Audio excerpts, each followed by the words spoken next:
All right, what's going on, everybody? I'm in my mechanic attire.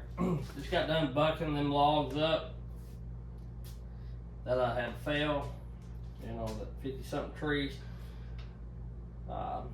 Went and bucked them up this morning. But anyway, I got a text from my, I call him my Tennessee logger. He's the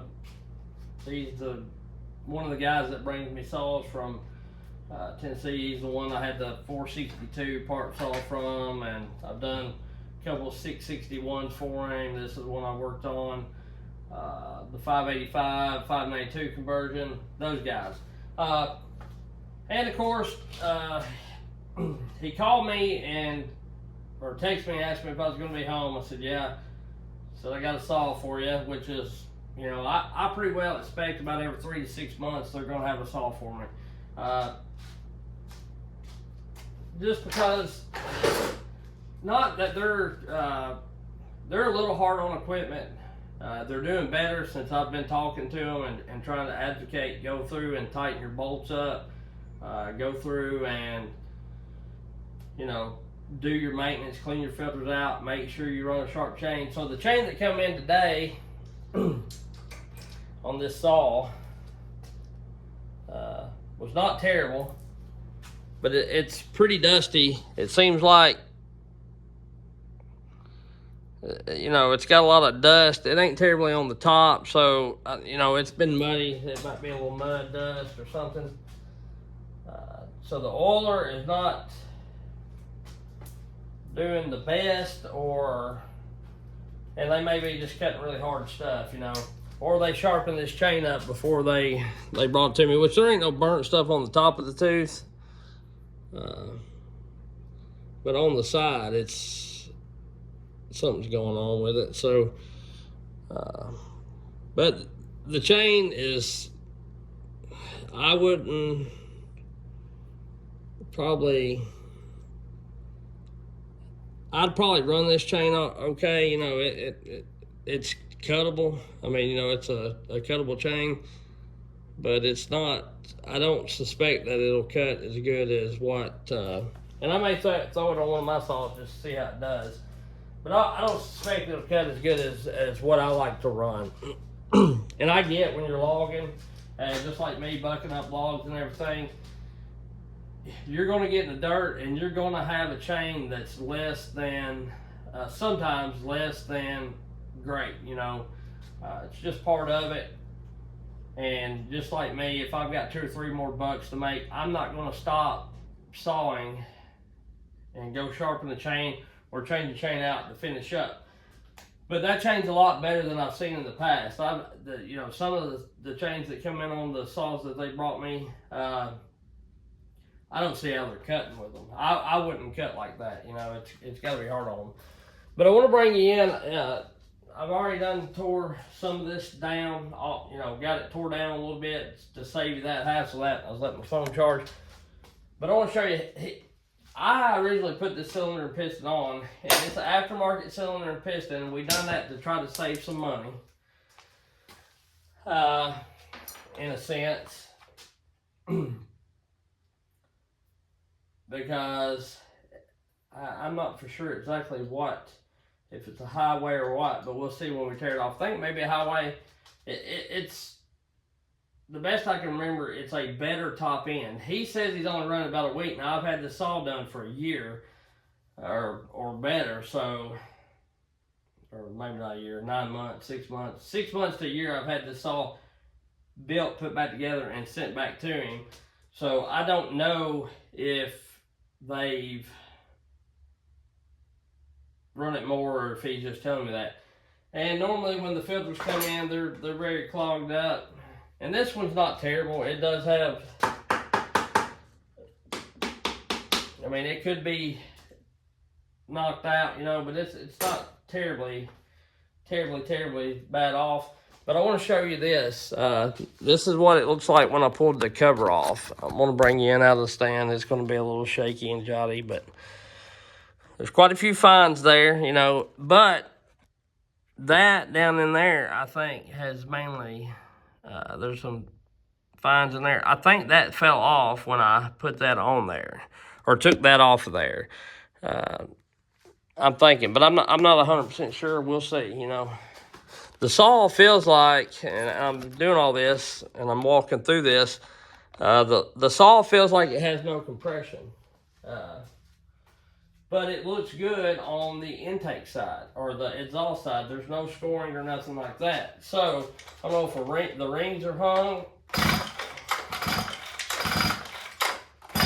but, or what the deal is. So is it a problem with I'm gonna try to get in here and see what the problem is. I don't know. Is it something to do with aftermarket? I can't answer that right at this minute, but we'll soon find out. Or is it something to do with them? I know they've run it long enough that when I took the handlebar off, this piece right here fell off and the bolt fell out. And if you look on the top of this cylinder, it's been running long enough that it's walked a divot in this. I'm just gonna leave you in the stand, pick you up. But it's walked a divot in it right here. And that's probably about a 1/8 inch divot. So it's been ran a pretty good amount of time. But what a lot of people don't realize too is when you're logging every day, 8-10 hours a day, because over here on the East Coast, it's not like the West Coast. You know, you're not cutting out here. You're not combined to, what am I trying to say? You're not set at 6 hours. When the weather's good and you can get in somewhere and you got somewhere to log, the weather's good and it's dry, I mean, you're working 6-7 days a week, 8 to 10 hours a day, sometimes more, or these guys do at least anyway, to try to make up for when the weather's going to be bad. And I know a lot of guys that log like that out here on the East Coast.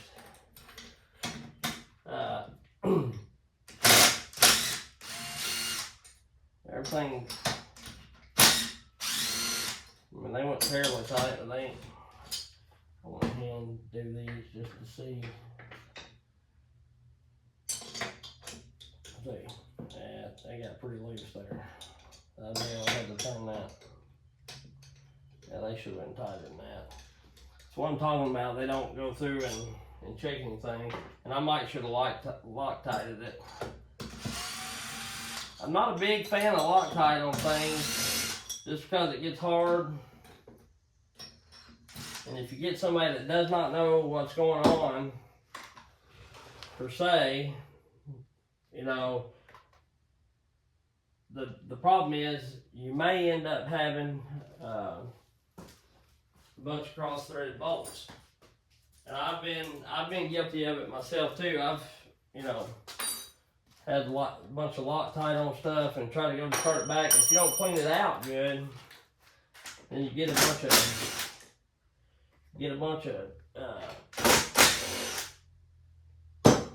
you know, it messes with you. Is what I'm trying to say, I guess. And it has the potential of, you know, jacking the dealio up. I want to get that boot off is what I want to do. Just want to get that out of here. I just want to look at the cylinder so y'all can see it, and then I'll finagle everything else out of there afterwards. So, and I mainly want to see if it was something to do with this aftermarket cylinder, what caused the failure.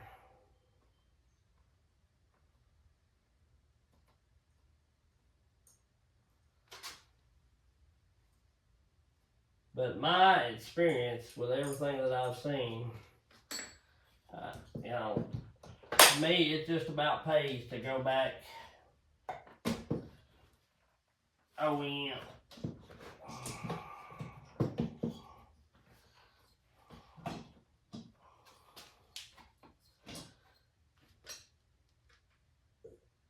Stuff. And I know there's people out there that say, well, sometimes you can't get OEM, sometimes you can't do this, sometimes you can't do that. I think aftermarket's alright on a play play/work saw, something that you're not going to be using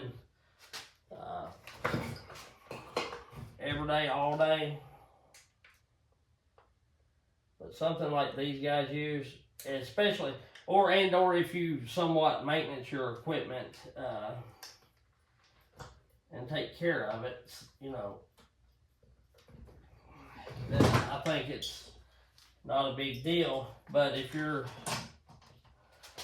one of these people that just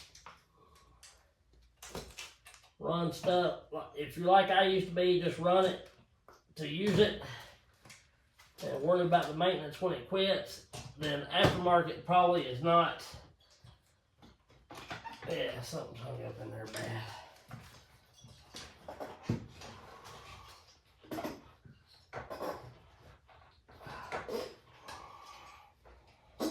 Damn.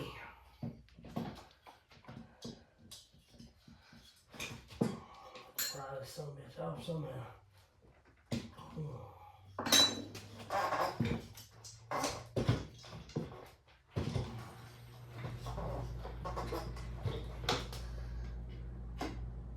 She scored bad. Damn, it's wore a hole in the piston. Something has. I don't know what it is, but big problems.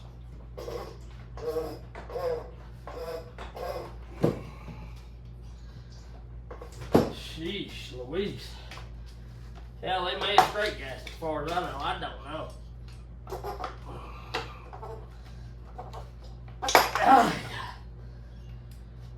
Bada bushka.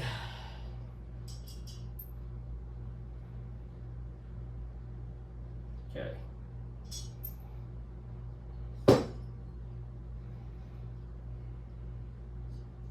It's like the plating.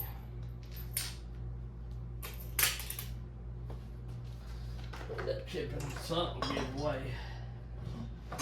I think they ran it more than a week because there's more carbon on it than that. It's got a base gasket on it. But I don't know, something has got in there.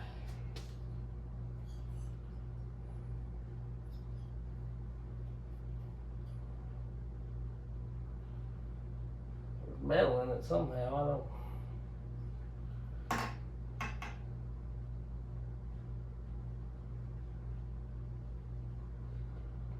Curious to know what it is. But anyway, I'll show you what I got. I don't know if the ring's stuck or what. I cleaned the ports up, but everything's chamfered good. I'm hoping. I didn't really touch the ports, but I'm thinking this is, hell, I don't know, maybe a Farm Tech cheap cylinder. Hold on, I've got something in my sandals. Getting all crazy with this saw. I got some stuff in my shoes.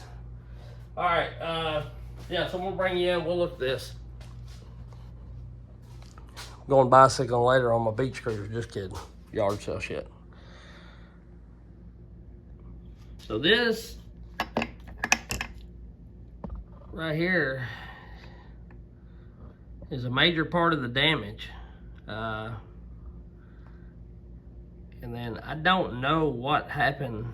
I do not know what caused this.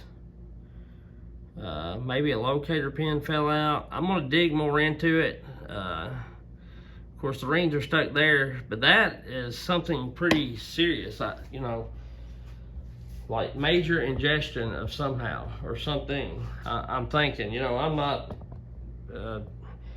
no Richard Flagg here. You know, I like Richard Flagg's videos. He's a great saw mechanic and has good humor too. But yeah, you know, I'm no Richard Flagg or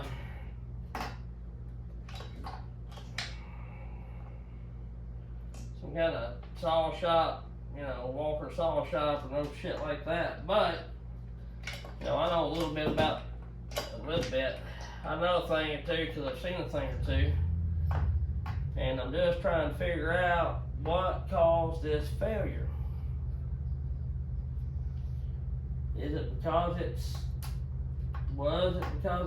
aftermarket? You know, I do not know.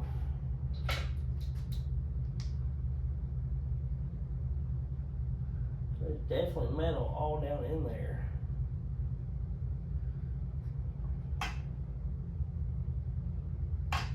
But something had to gouge this thing here.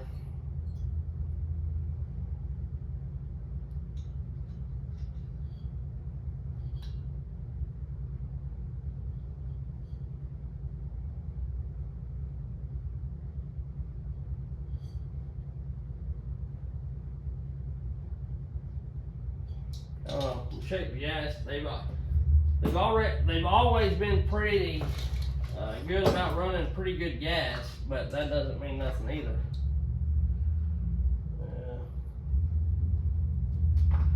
It's fixed, but that doesn't mean at one time it wasn't. So I don't know. The rod looks like it's got a little hot, but the best I can remember, that may have looked like that to begin with. When I rebuilt it, I'm not sure. Something making a video. Them guys brought me a saw. Hey, Juan. Come on, back here. Let me pause y'all real quick. I gotta go smack her. I'm just kidding. All right, so I'm back. So I don't know exactly what would cause this a major failure. It looks like the locator pin's still on this side. Locator pin's still on this side.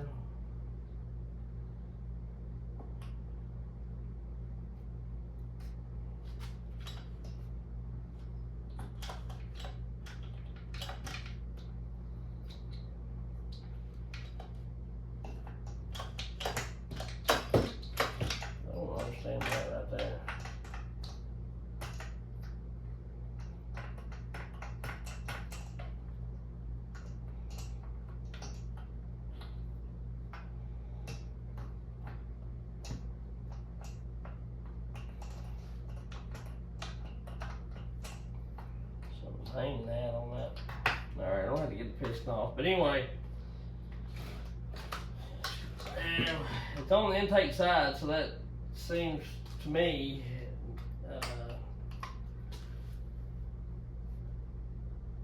maybe some sort of ingestion. And it's pretty clean on the intake boot, really. It looks to be like a little grime there. Yeah, there's a little junk on it, but what give this out? I do not know. I'm gonna take these. I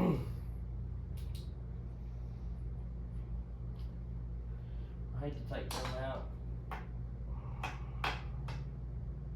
I'll get this piston off maybe.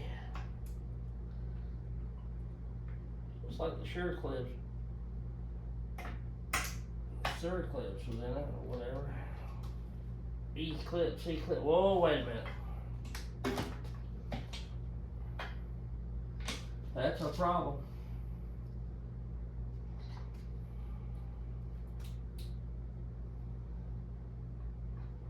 Yep.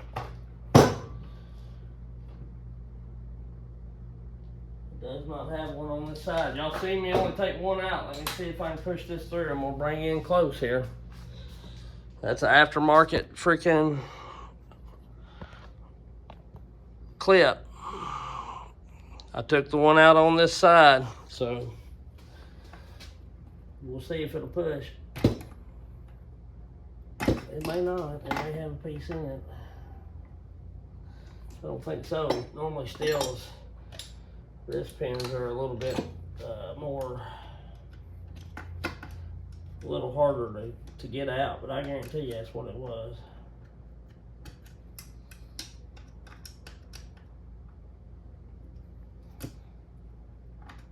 Did I not have it in there good? Is it because of it being aftermarket? I'm gonna say that's gonna be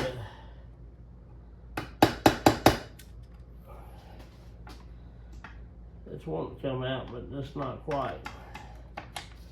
But now I think I got a piece of that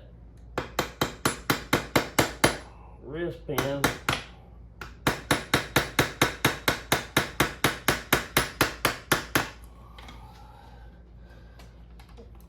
Down in the bearing somehow or something.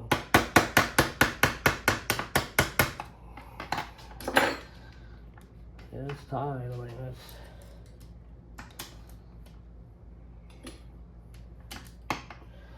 Y'all probably can't see because of my big hands and head, but y'all just have to make do with what you got till I get done doing this right here. Y'all understand? I'm in a bind.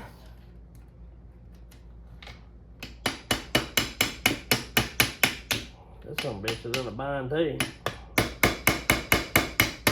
I need a better pecker. I don't know if I can get a hold of that or something and twist it out or not, bowl. Oh, she's tweet like a twiggy. Tweet like a twiggy. So my main thesis, what? I can't think of no big words. It's probably because I'm a natural born hillbilly, but my thoughts on this is, it's because it's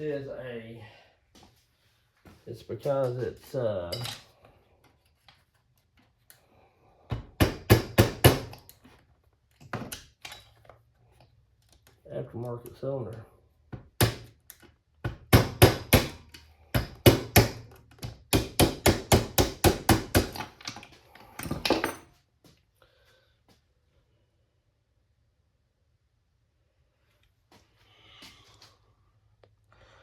All right, that's the side I didn't take out, but you see that ring seat there, or whatever you call it, ring land or clip land, clip seat or whatever, is rolled. And I didn't take that out. I took only one out. And I bet that thing is, and that may be where I try to beat that wrist pin out, but I guarantee you that's what that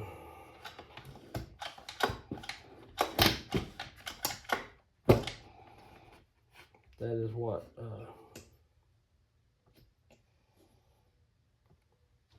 that's what jacked it up. So I think that possibly could be an aftermarket issue right there. Due to, I've been cleaning on the shop a little bit. Boy, it was a mess, I tell you. I've made a mess down here, just doing stuff, making messes and working on shit, and just not cleaning up. But I'm gonna try to blow this out, and I don't know that I may have to put bearings and everything in this, because something's locking it up right there, catching it up. I don't know what's hanging it up. Something back here.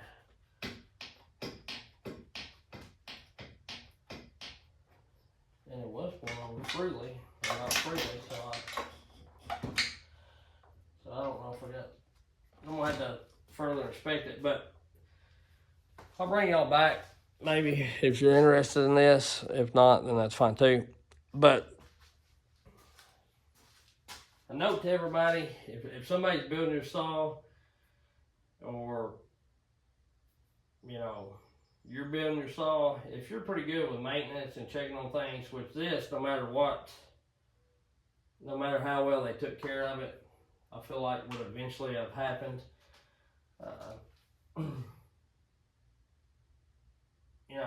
Use OEM parts if you can. If it's a play saw, race saw, something you don't want to put a lot of money in, sure. I mean, there's parts, but for a work saw, that's partly my bad. I should have just went ahead and put the OEM parts in. you know, and then it would have been a cylinder and piston, and of course it would cost a lot of money. But now we're gonna have to get another cylinder and piston anyway, and then you know, possibly bearings and all that now. So it may be a complete rebuild. Who knows? So anyway, you know, you got to kind of look at where you want to spend money. Now, if I've got them 2 clone saws, 3 clone saws, absolutely, I'm not going to put OEM stuff on. And it may be better to get the higher end version OEM parts. I don't even know what, you know, this might have been one of them $15 cylinders, but I don't think it was. Honestly, I think it was a high end cylinder. Yeah, it was a Hyway piston cylinder kit with a pop up right there. I put that in my 461 Hyway piston, and it may be coming out, but I think I ended up putting the OEM clips in it. I don't know, but anyway. As far as wear and everything, though, besides where it got chewed up, you know, that's all looking pretty good. And like I say, it possibly could have been me. I don't think so. I mean, I've put, you know, dozens of clips in saws, you know, different ones I've built and messed around with, and never had that kind of issue. So I always clip them in and then spin them twice to make sure they're in the land. So anyway, I find out a little more or break this down, and I'll bring you back and we'll see what we got. But you know, it's one thing you gotta look at when you're considering OEM or aftermarket. Do you want to take a chance? It's a 50-50 chance. You know, this saw could have ran another 300, 400 hours and probably never had a problem. Or you could fire one up and then 10 tanks, you know, the clips let go. Because I've heard of this. I've heard of the clips being a failure point in aftermarket stuff before. I've never experienced it. I've ran a lot of aftermarket stuff, but this time it happened. So, you know, it is what it is. So anyway, we'll catch y'all later. I appreciate you. Thank you. Have a good day.